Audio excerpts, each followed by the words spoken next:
আমার বিয়ের ৮ মাস পর আমার স্বামী বললেন আমার সাথে তিনি নাকি আর ঘর করতে পারবেন না। আমাকে দেখলে নাকি তার ঘরের বউ কম কাজের বুয়া মনে হয়। উনি আসলে যেমনটা চান আমি ঠিক তার ব্যতিক্রম। বিয়ের আগে থেকেই নাকি জুই নামের এক মেয়ের সাথে তার সম্পর্ক ছিল। বিয়ে করলে নাকি তিনি তাকেই বিয়ে করবেন।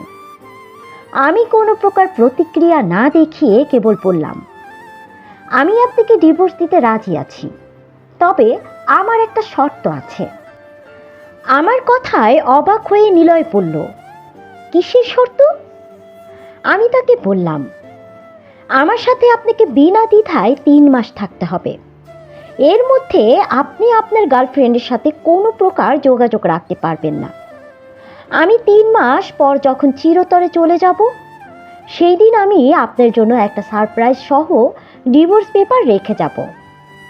আমার স্বামী কোনো প্রকার রহস্য না খুঁজেই রাজি হয়ে গেলেন। আমার শ্বশুর শাশুড়ি নিজে পছন্দ করে আমাকে এই বাড়িতে বউ করে আনেন। তার কারণ, নিলয় যাকে পছন্দ করত তারা তাকে মেনে নিতে রাজি ছিলেন না। সেদিনই সেই দ্বিধাদ্বন্দ্ব আর জেদের মুখে পড়ে নিলয় অনেকটা নিরুপায় হয়েই অনন্যার কথায় রাজি হয়। তার মনে তখন এক অদ্ভুত দ্বন্দ্ব আর মুক্তি পাওয়ার তীব্র আকাঙ্ক্ষা। সে ভেবেছিল এই ৩ মাস কোনো মতে পার করতে পারলেই সে জুয়ের হাত ধরে নতুন করে জীবন শুরু করবে। কিন্তু সে জানতো না যে সে আসলে কোনো বন্দি দশায় নয়, বরং এক অমুক প্রেমের সেতু বন্ধনে নিজেকে জড়িয়ে ফেলেছে। সেই অমুক টানেই যে তার জীবনের মোড় ঘুরিয়ে দেবে তা সে কল্পনাও করতে পারেনি। প্রথম কয়েকদিন নিলয়ের আচরণ ছিল অত্যন্ত কর্কশ। অনন্যাকে প্রতিদিন সে বুঝিয়ে দিত যে এই সংসারে তার অবস্থান একমাত্র দাসীর চেয়ে বেশি কিছু নয়। রান্না করা খাবারে খুঁত ধরা, কফি দিতে একটু দেরি হওয়া, এইসব তুচ্ছ ঘটনায় নিলয় তাকে কাজের বুয়া বলে অপমান করত। কিন্তু অনন্যা, সে অবিচল। সে জানতো তার হাতে সময় খুব কম। তার হৃদয়ের কোণে জমে থাকা দীর্ঘশ্বাসগুলো প্রতিটি রাতে চোখের জলের সাথে মিশে একাকার হয়ে যেত, যা নিলয় কখনো টের পায়নি। সে যেন অনেকটা মরুভূমির তৃষ্ণার্ত পথিকের মতো নিলয়ের প্রতিটি অবজ্ঞাকেও নীরবে সয়ে নিত, কারণ সে জানতো এই ধুলোবালি তার শেষ পাওনা। নিলয়ের নিষ্ঠুরতা যেন অনন্যার জমানো ব্যথায় আগুনের প্রতিদিন ঘি ঢালত। তবুও অনন্যা কষ্টের মাঝে প্রশান্তি খুঁজে পেত। নিলয় খেয়াল করত অনন্যা আগের চেয়ে অনেক বেশি চুপচাপ হয়ে গেছে। সে রান্নাঘরে দীর্ঘ সময় কাটাতো। নিলয়ের পছন্দের প্রতিটি খাবার নিখুঁতভাবে তৈরি করত। মাঝে মাঝে নিলয় দেখত অনন্যা জানালার ধারে বসে উদাস দৃষ্টিতে আকাশ দেখছে। তার সেই চোখের গভীরতায় এক অদ্ভুত নির্লিপ্ততা ছিল, যেন সে এই পৃথিবীর মায়া কাটিয়ে অন্য কোনো জগতের অপেক্ষায় আছে। নিস্তব্ধতার মাঝেও অনন্যার এই নীরবতা যেন নিলয়ের অজান্তেই তার মনের শক্ত দেয়ালে ফাটল ধরাতে শুরু করেছিল। নিলয়ের বিবেকে হালকা কাঁপন ধরাতো, যদিও সে তা স্বীকার করতে চাইত না। ধীরে ধীরে নিলয়ের অভ্যাসে পরিবর্তন আসতে লাগলো। সে অবাক হয়ে লক্ষ্য করল, জুয়ের কথা মনে করলে তার ভেতরে আর সেই আগের উত্তেজনা কাজ করছে না। বরং অফিসের কাজের চাপে যখন সে ক্লান্ত হয়ে ঘরে ফিরত, তখন অনন্যার মৃদু হাসি মুখ তাকে এক অনির্বচনীয় প্রশান্তি দিত। অনন্যা যখন পরম যত্নে তার কপালে হাত বুলিয়ে দিত বা তার ক্লান্ত পায়ে গরম পানির ছেঁক দিত, নিলয় তখন মনে মনে অপরাধে কুঁকড়ে যেত, কিন্তু প্রকাশ করত না। সে বুঝতে পারল, যাকে সে তুচ্ছ তাচ্ছিল্য করত সে আসলে তার জীবনের সবচেয়ে বড় পাওনা। ভালোবাসা যে কেবল পাওয়া নয়, বরং বিলিয়ে দেওয়ার ভেতরেই যে আসল তৃপ্তি, তা সে অনন্যার নীরব সেবায় প্রথম উপলব্ধি করল। প্রথম তার খুব বিরক্ত লাগত, কিন্তু অনন্যার অদ্ভুত কিছু শর্ত ছিল। ঘুম থেকে উঠে তার কপালে আলতো করে ঠোঁটের স্পর্শ দিতে হবে, এরপর পরম যত্নে ওকে জড়িয়ে ধরতে হবে। অফিসে যাওয়ার সময় এবং অফিস থেকে এসে এই একই কাজ করতে হবে। রাতে খাওয়ার সময় এক লোকমা হলেও ওকে মুখে তুলে খাইয়ে দিতে হবে। নিলয় তখন ভেতরে ভেতরে বদলে যাচ্ছিল। সে জুঁয়ের সাথে সব যোগাযোগ বিচ্ছিন্ন করে দিল, কিন্তু অনন্যাকে সে কিছু বলতে পারেনি, কারণ সে মনে মনে ঠিক করেছিল 3 মাস পর অনন্যা নিজে থেকে চলে যেতে চাইলে জোর করে রেখে দেবে তার বুকের মাঝে, আর তখন তার মনের সব জমানো কথা খুলে বলবে। কাঙ্ক্ষিত সেই 90 দিন। সকালের আলো যখন জানালার ফাঁক দিয়ে ঘরে এসে পড়ল, নিলয়ের ঘুম ভাঙল এক অস্বাভাবিক নিস্তব্ধতায়। সে পাশ ফিরে দেখল অনন্যা বিছানায় নেই। তার হৃৎপিণ্ড যেন কেঁপে উঠল। বিছানার পাশের টেবিলে একটা নীল রঙের খাম আর একটা ছোট্ট কাঠের বাক্স পড়েছিল, সাথে একটা ডায়েরি আর একটা অ্যালবাম। নিলয় কাঁপা কাঁপা হাতে খামটি খুলল। অনন্যার সেই পরিচিত পরিচ্ছন্ন হস্তাক্ষরে লেখা, প্রিয় নিলয়, আজ 3 মাস পূর্ণ হলো। কথা দিয়েছিলাম 3 মাস পূর্ণ হলে চলে যাওয়ার সময় তোমাকে একটা সারপ্রাইজ দেব। চিঠিটা আমি 5 দিন আগেই লিখতে বসেছি। এখনই লিখতে বড্ড কষ্ট হচ্ছে, তবুও লিখছি, কারণ 90 দিনের দিন যদি লেখার সুযোগ না পাই। এই দীর্ঘ সময় নিয়ে তোমাকে কষ্ট দেওয়ার জন্য তোমার কাছে ক্ষমা চেয়ে নিচ্ছি। বিশ্বাস করো, তোমাকে কষ্ট দিতে চাইনি, বরং তোমার সুখেই আমি সুখী। কিন্তু আমার জীবনের শেষ মুহূর্তে কেন জানি স্বার্থপর হতে ইচ্ছে হলো। আজ থেকে 11 মাস আগে যখন আমার বিয়ে হয়, তার 8 মাস পরেই আমার শরীরে বাসা বেঁধেছিল মরণ ব্যাধি ক্যান্সার। ডাক্তার বলেছিল বড়জোর 3 মাস বাঁচব। এ কারণেই তোমাকে বলেছিলাম 3 মাস পর চিরকালের মতো চলে যাব। জানো, আমার বাবা মা মারা যাওয়ার পর বড় ভাই আমাকে বোঝা মনে করে বড় ভাবির হাতে তুলে দিয়েছিল। ভাবির সেই অমানসিক অত্যাচার আর কষ্টের দিনগুলোতে তোমার মায়ের স্নেহই ছিল আমার বেঁচে থাকার একমাত্র আশ্রয়। আমি যখন প্রায় সময় মন খারাপ করে ছাদে বসে থাকতাম, তখন তোমার মা এসে তার স্নেহের হাত আমার মাথায় রাখতেন।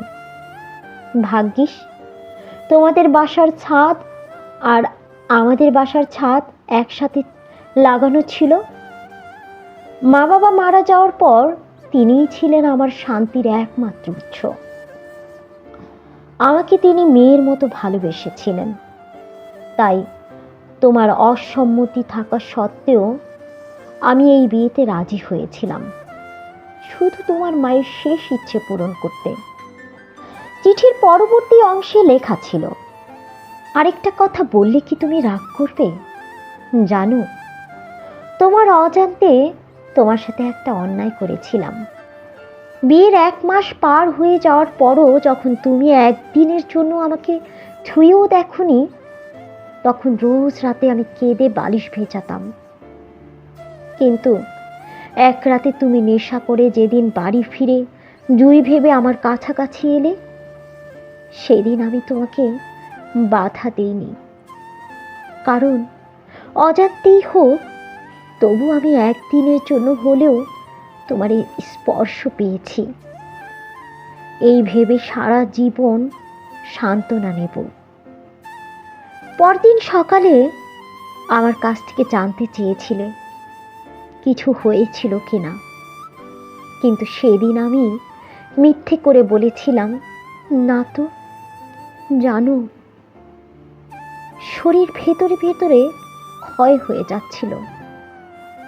আমি প্রতি মুহূর্তেই অনুভব করতে পারছিলাম। রোজ রাতে ব্যথার যন্ত্রণায় বালিশ কামড়ে ধরে চোখের জল ফেলতাম, তবু একটু শব্দ করিনি। যদি তোমার ঘুম ভেঙে যায় সকালে উঠে আবার সেই হাসি মুখে স্বাভাবিক থাকার চেষ্টা করেছি। আমার যন্ত্রণার কথা বলে অযথা তোমার সময় নষ্ট করেছি। এসব বাদ দাও। বিশ্বাস করো, জুঁইয়ের কথা জেনে আমি কষ্ট পাইনি।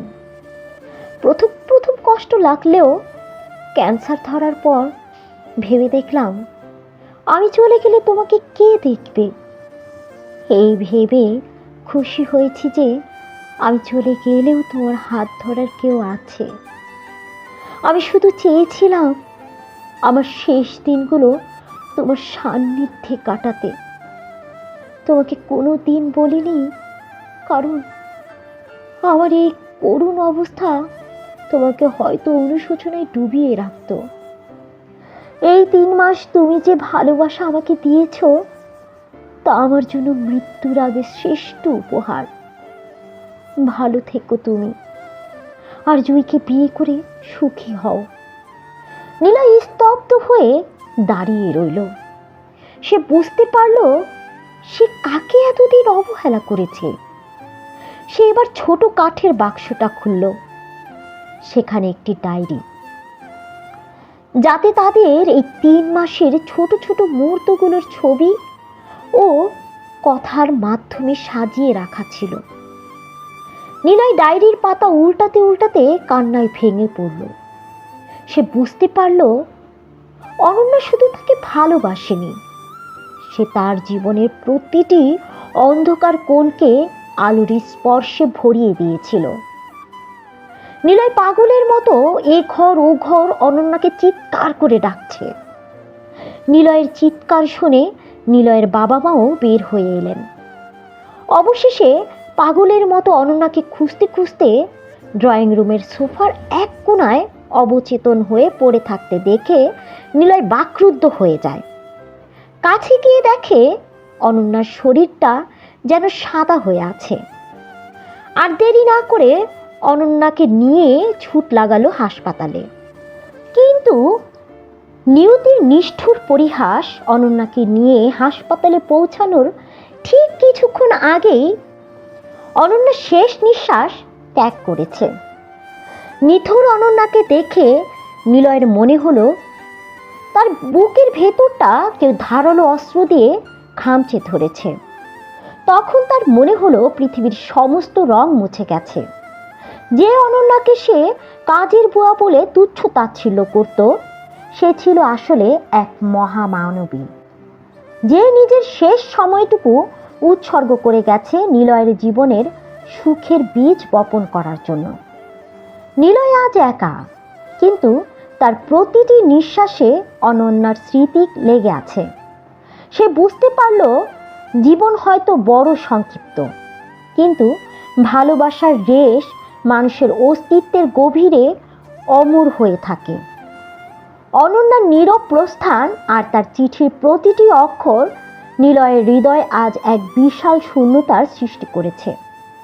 এই শূন্যতা কোনো সাধারণ শোক নয়, এটি হলো নিজের ভুলকে চিনে ফেলার এক করুণ উপলব্ধি।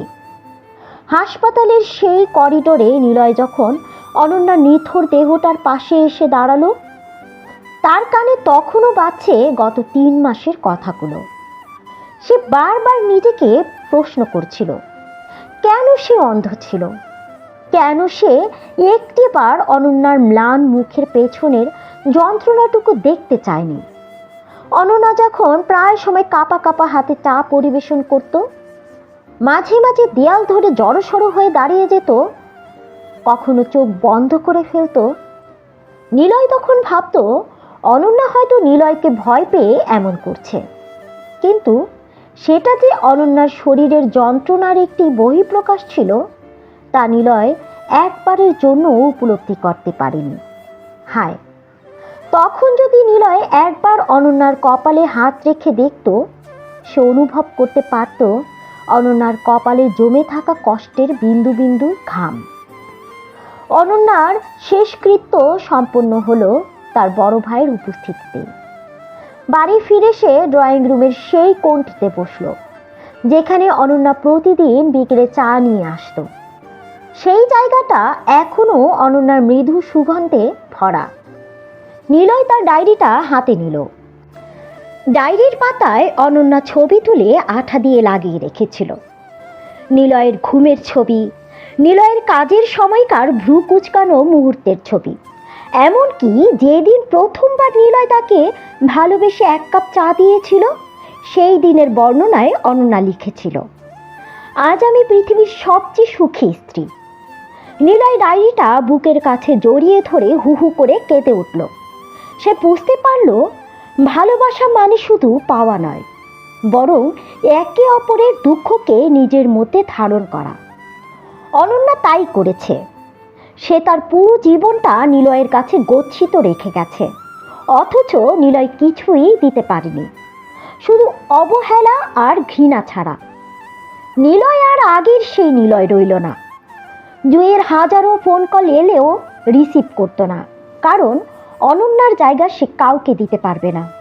সে বুঝতে পারল জুঁই ছিল তার মোহের তৃষ্ণা, আর অনন্যা ছিল তার তৃপ্তির উৎস। স্মৃতির দহন তখন তার নিত্যসঙ্গী। নিলয় এরপর এক নতুন জীবন শুরু করলো। সে এখন প্রায়ই শহরের সেই ক্যান্সার হাসপাতালে যায় যেখানে অনন্যা শেষ নিঃশ্বাস ত্যাগ করেছিল। সে নিজের উপার্জনের একটি বড় অংশ অসহায় গরিবদের সেবায় দান করে। প্রতি রবিবার সে অনন্যার সেই প্রিয় পার্কে গিয়ে বসে যেখানে কাশফুলের বন দুলত। সে এখন আর কাউকে ঘৃণা করে না, বরং প্রতিটি মানুষকে পরম মমতায় দেখার চেষ্টা করে। নিলয়ের মন এখন একটি স্থায়ী ক্ষত স্থান। মাঝে মাঝে যখন খুব একা লাগে, সে ডায়েরির পাতায় অনন্যাকে উদ্দেশ্য করে লেখে।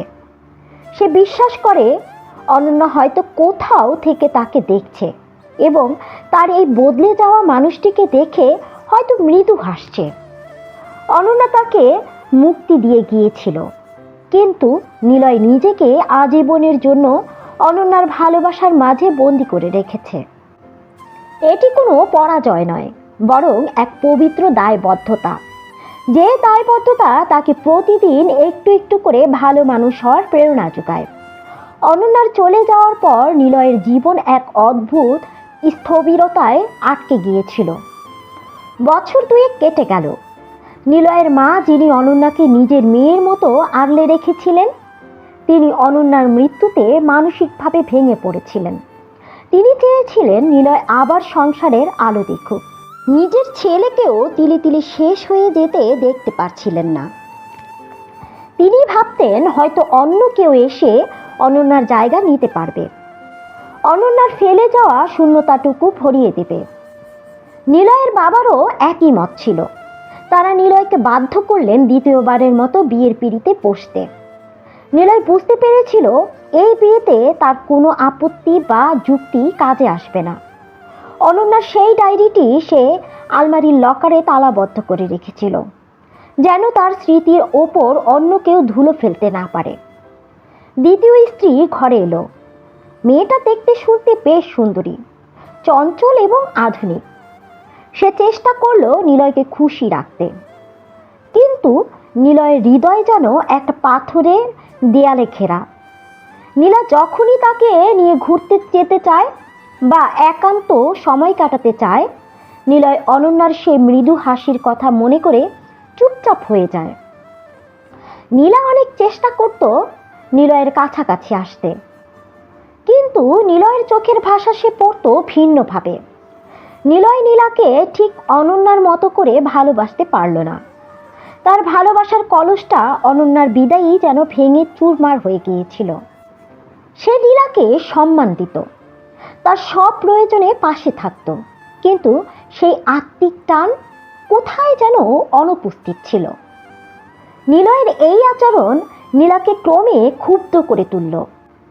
তাদের দাম্পত্যে শুরু হলো অশান্তি। নীলা বুঝত নিলয়ের মনের কোথাও অন্য কারো স্মৃতি পাথরের মতো বসে আছে। সে বারবার ঝগড়া করত, অনন্যার সেই লকারটা খোলার জন্য জেদ করত, কিন্তু নিলয় কঠোর ছিল। তার কাছে এই ডায়েরিটি ছিল অনন্যার শেষ স্মৃতি, তার পবিত্র অস্তিত্বের দলিল। প্রতিদিন গভীর রাতে নিলয় সেই ডায়েরিটা খুলে দেখত। পাতায় পাতায় অনন্যার হাতে লেখা সেই করুণ আর্তনাদ আর ভালোবাসা মাখা প্রতিটি শব্দ তাকে কাঁদাত। নিলয়ের জীবন তখন এক দোদুল্যমান অবস্থা। সে সমাজ বা পরিবারের চাপে নতুন সংসার সাজিয়েছে ঠিকই, কিন্তু তার মনের আকাশটা অনন্যার চলে যাওয়ার পরে থেকেই মেঘাচ্ছন্ন। সে এখন আর আগের মতো রাগী নয়, বরং অসম্ভব গম্ভীর হয়ে গেছে। নীলা তার এই নীরবতা কখনো রহস্য হিসেবে, কখনো ঘৃণা হিসেবে দেখত। নীলা একসময় অভিমান করে বাপের বাড়ি চলে গেল, কিন্তু নিলয় তাকে ফিরাতে গেল না। তার মনে হলো যে হৃদয়ে অনন্যার স্মৃতি এখনো জীবন্ত, সেখানে অন্য কাউকে জায়গা দিয়ে সে কেবল নীলাকেই প্রতারণা করছে। নিলয় এখন একাকিত্বের সেই অরণ্যে বাস করে, যেখানে বাতাসের প্রতিটি শব্দে অনন্যার নাম বাজে।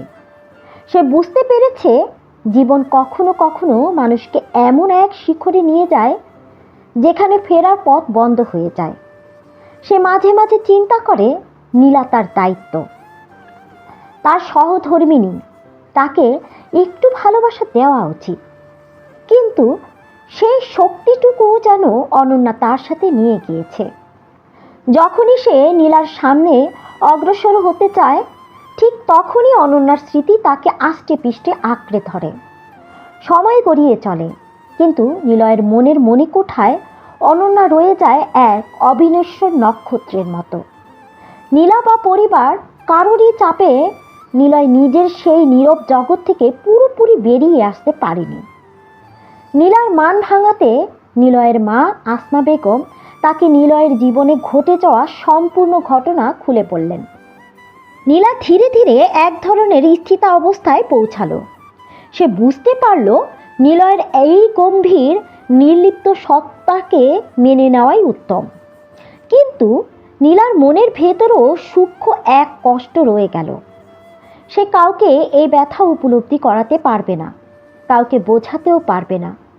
নীলা নিলয়কে ছোটবেলা থেকে ভালোবাসত, কিন্তু যখনই সে মনের কথা বলার জন্য প্রস্তুত হয়েছিল, তখনই তার কল্পনার বাগানে কাটা হয়ে পদার্পণ করেছিল জুই। সেখানেই সে থমকে গিয়েছিল। যে কাটা ভালোবাসি কথাটা বলার পূর্বেই বেঁধেছিল তার হৃদয়ে, এরপর ফুপুর মুখে শুনতে পেয়েছিল চাপের মুখে পড়ে নিলয়কে বিয়ে করানো হয়েছিল। কিন্তু ভাগ্যের কি নির্মম পরিহাস! বিয়ের 1 বছর যেতে না যেতেই নিলয়ের স্ত্রী মারা যায়। নিলয়কে পুনরায় বিয়ে করানোর জন্য প্রস্তুতি নিচ্ছিল পরিবারের সবাই। ঠিক সেই মুহূর্তে নীলা তার ফুপুকে অনুরোধ করল নিলয়ের সাথে যেন তাকে বিয়ে দিয়ে দেয়। ছোট থেকেই সে নিলয়কে ভালোবাসে। নিলয়ের মা আসমা বেগম আর মানা করলেন না, কারণ নীলা তার ভাতিজি, ঘরের মেয়ে ঘরে থাকবে, এই ভেবে তিনি রাজি হলেন। কিন্তু নীলা এটা জানতো না যে নিলয় অনন্যার ভালোবাসার স্মৃতি ক্যানভাসে পুরোপুরি আটকে পড়ে আছে। নীলার চোখে এখন আর রাগ নেই, আছে এক অদ্ভুত করুণা। সে বুঝতে পেরেছে জোর করে ভালোবাসা আদায় করা যায় না।